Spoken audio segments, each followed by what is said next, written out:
I think from Vipul's standpoint, it is important for greenwashing to be a red flag.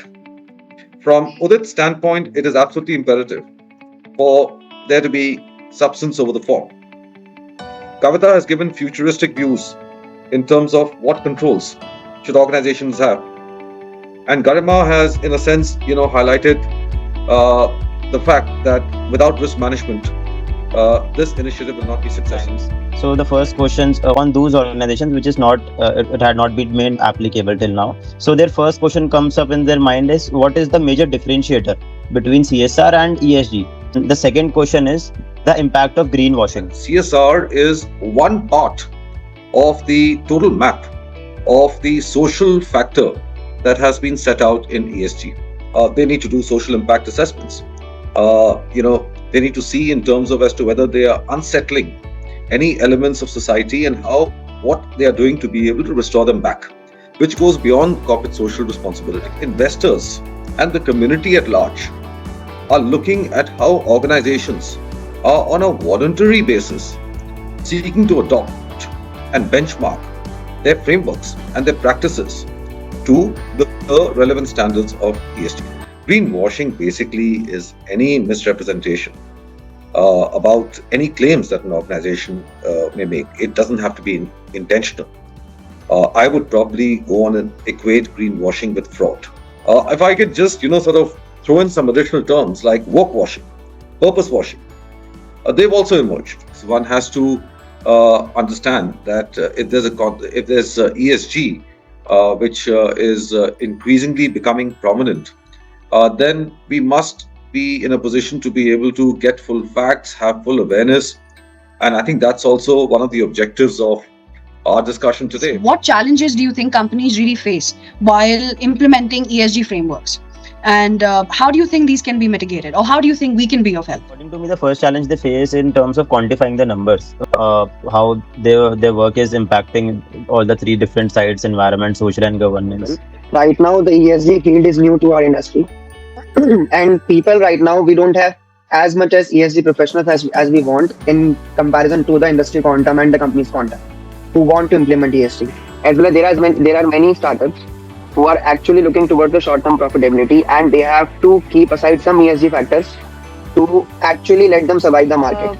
There's a little less awareness as compared to what would be the benefits of following the ESG. They're using diversity programs and all of these things. It creates a healthy atmosphere. It creates a better name. There's additional goodwill in that, and these are the benefits. People do not realize it, are also not aware of what all policies are available. My question is that how does this ESG affect the risk management?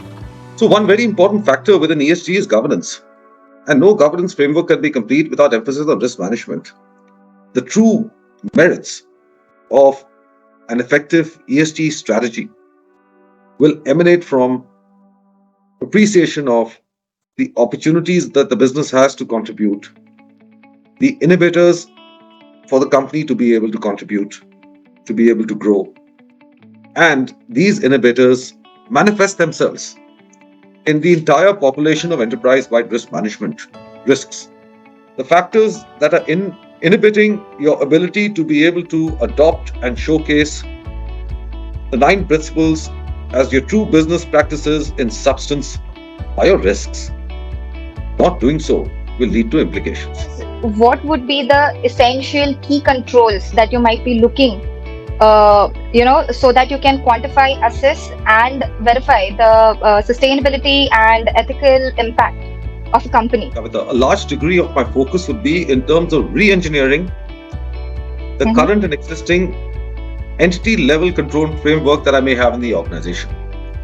Now, the current ELC framework draws reference to, hopefully, for organizations that are doing it the right way, to COSO 2017. Some of the standards, whether it is COSO or whether it is ISO, which are commonly used for risk management, they do need a reassessment to be able to incorporate the wider set of controls that organizations need. BRSR framework talks about numbers, whether it is related to the R&D expenditure which company has to incur, deployment of specially abled individuals, and other parameters as well.